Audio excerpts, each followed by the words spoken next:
Hi warriors, it's Sammy. Welcome back to my channel. Have you smiled today? Today we're going to talk about something that's really important to mental health, setting boundaries.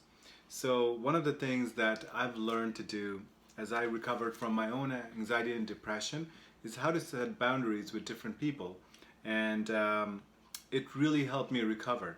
In fact, if we don't set boundaries and that aligns with our self-care and our self-love, it's very hard for you to recover.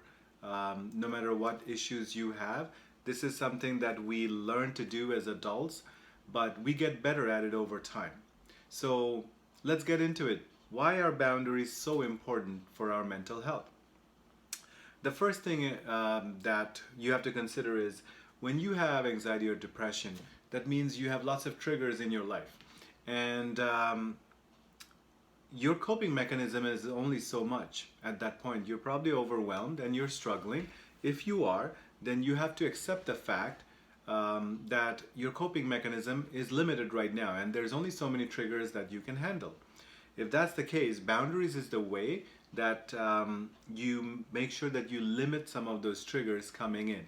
So as your coping mechanism, your coping abilities increase over time, you will be able to maybe loosen some of those boundaries, or the boundaries will simply seem invalid at a certain point.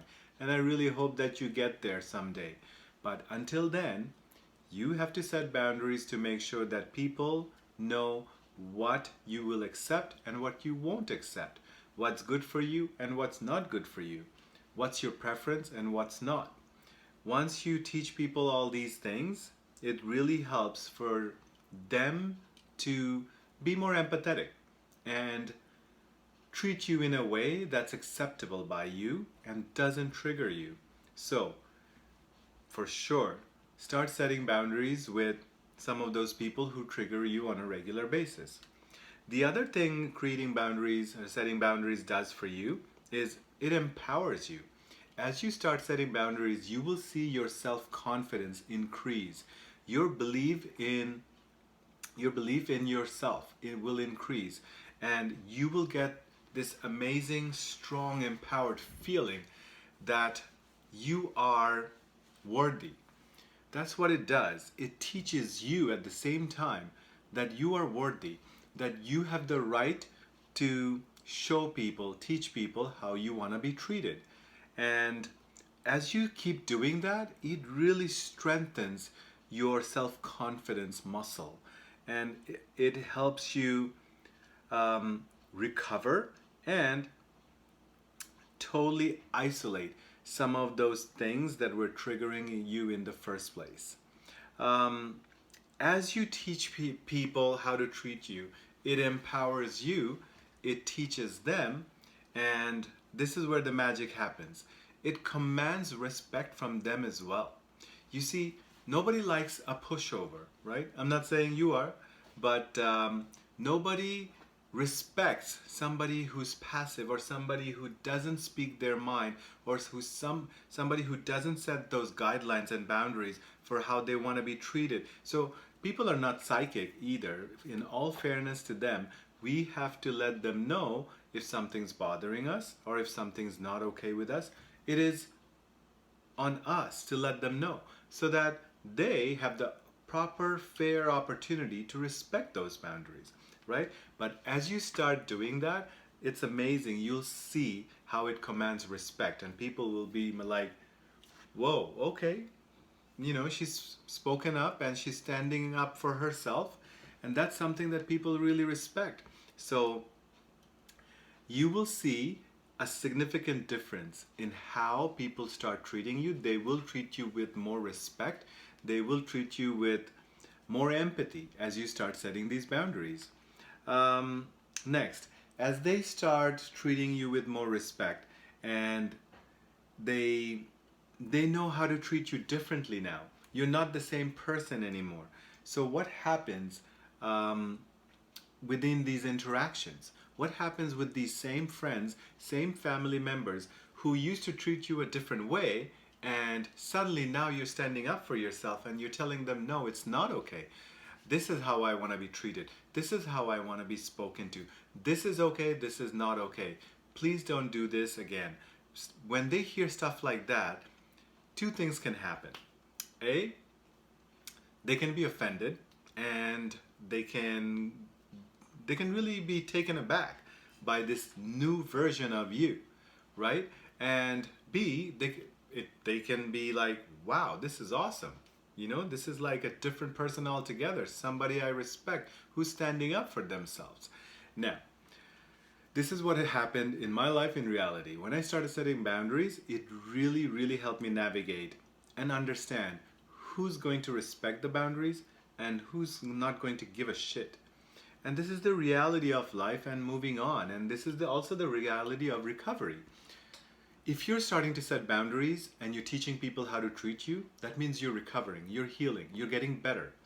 As you keep doing that, you will mentally get stronger, and it'll be hard for people to adjust to that. A lot of people are used to you being you, the old you, for years, decades, maybe a lifetime, right? So when you suddenly start becoming this other person who's stronger, you know, who's more assertive, they will struggle to adapt. And that's where you will learn to navigate who is good for you right now. There is another video that I will add a link to towards the end of this video about if you're surrounded by the right kind of friends. And I speak to that in that video as well.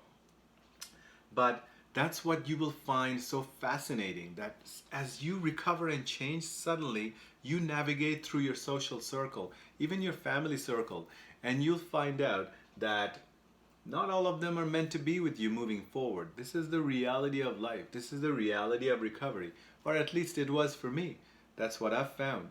And I found it fascinating because it helped me truly understand who's my friend and who is with me even as I move forward in this journey, versus who was with me when I was only down, when I was sad, when I was depressed, when they felt they were better than me because I was down, because I was sad, because I was struggling.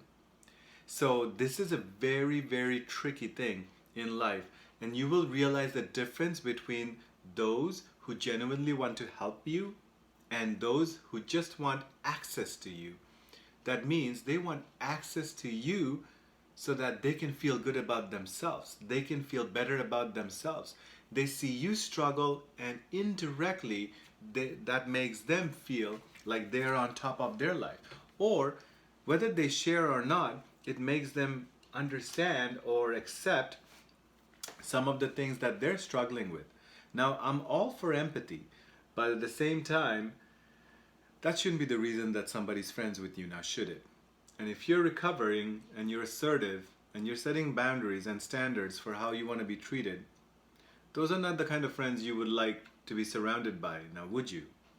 You would like to be surrounded by people who love you for who you are, people who respect you for who you are, people who treat you the way you want to be treated. Isn't that right? So if that's the case, and you're setting the tone now of how the relationship dynamic is going to move forward, some will stay. The good ones will applaud you. They will love you. They will respect you. And they will literally come and, enjoy your company, your sunshine, your essence, your aura, your energy, your chi, whatever you call it. They will love and respect you for it. The wrong kinds, not so much. So these are the people who will start getting offended. They'll start complaining. You're not the same person you used to be. Well, hell no, you aren't. And you shouldn't be. You're recovering. You're getting better. You're growing. You are on your path to recovery and happiness.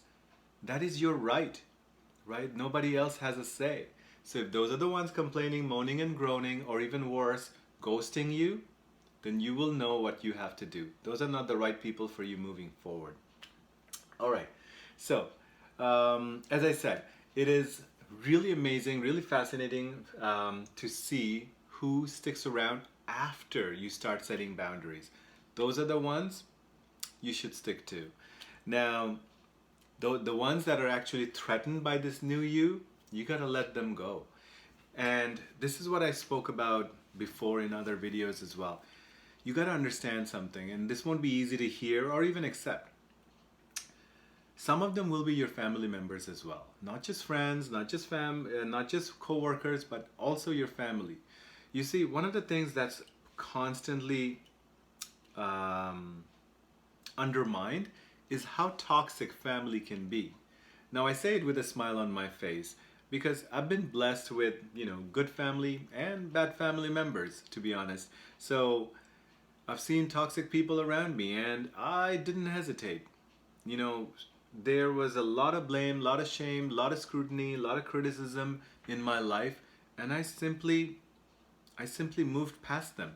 They had no value, no positive value to add to my life. So even though they were my family or my relatives, I moved past them nonetheless because keeping them around me as I was trying to recover from my darkest depression and anxiety was a zero sum game. That means if I climb 2 steps ahead, 2 steps up, and they drag me down 1 step, drag me down 2 steps, I'm back to square one. I couldn't let them do that to me. So I made sure that I put myself first. And if that meant that I had to block someone or, stop talking to someone, so be it. And that was monumental. It was so instrumental in my recovery. If I didn't do that at that time, if I didn't set those boundaries, if I don't filter out the negative and the toxic people from my life, I would not be here talking to you today. I would not be here where I am in life. I would not be able to manage what I can manage now.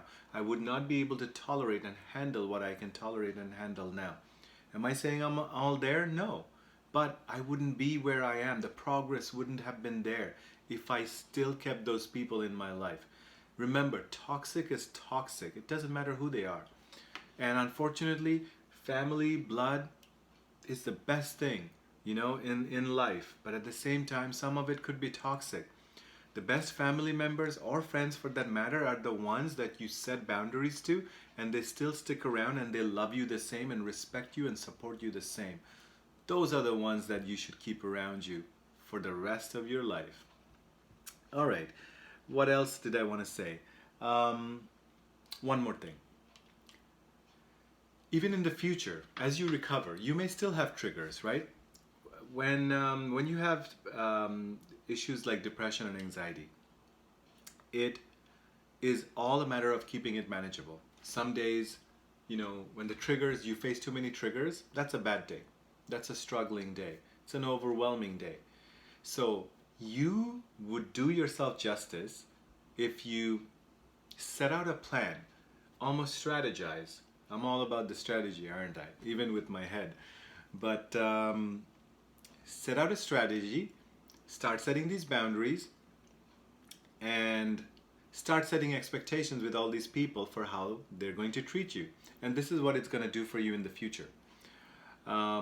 It's going to reduce the amount of triggers that you're going to get while you're recovering. So it will let you recover faster. It will let you heal faster and get to a point where some of these triggers are not going to mean anything to you anymore. And that's where you want to be. That's where you want to go. But to enable you to do that, you must set expectations for future interactions with your friends, with your family, with your coworkers. If you don't, people, whether they want to or not, they always tend to walk all over you. And you need to stop letting that happen. You need to start setting those expectations so that people know that they can't do it, not without a confrontation, not without a call out, not without you, if you were like me, right in their face telling them you don't appreciate it. This is not how you want to be treated.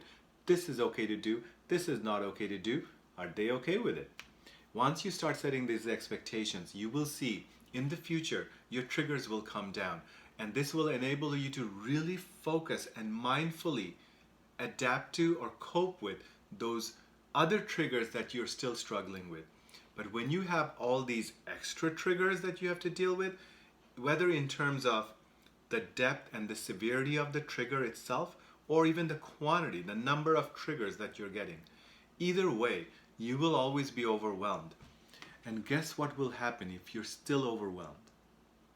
You're going to struggle to recover. I don't want that for you. I want you to recover. I want you to know what it's like on the other side. I want you to know how much it will help you to set expectations, to set boundaries with friends, family, and coworkers so that you can have the recovery that you deserve. That's really all I wanted to share today. Remember two things. A, boundaries are for anybody. Feel free to set it for yourself and for everybody around you. This will tremendously help you recover. And number two, when you set boundaries, it will filter out people from your life, from the good and the bad, from people who will stay with you moving forward versus people who were okay with you, the past version of you. If that's the case, don't hesitate. Don't apologize. Don't feel guilty. You have the right to do what's best for your mental health. That's part of your self-care. Move forward. Let them go. Stick with the people who are good for you. Surround yourself with people who still love and respect you for who you were, who you are, and who you're trying to be. That's what I want to see for you. That's all for me, from me today. So until my next video, please like and subscribe and make sure you stay tuned. Really enjoy talking about boundaries, but I might do something on COVID next. COVID and workouts. You can't go wrong, right? Alright folks, thank you so much for watching. Really appreciate it. Please click the subscribe button and to get notification for more videos. Other than that, I'm out for today. Love, peace, respect. Bye.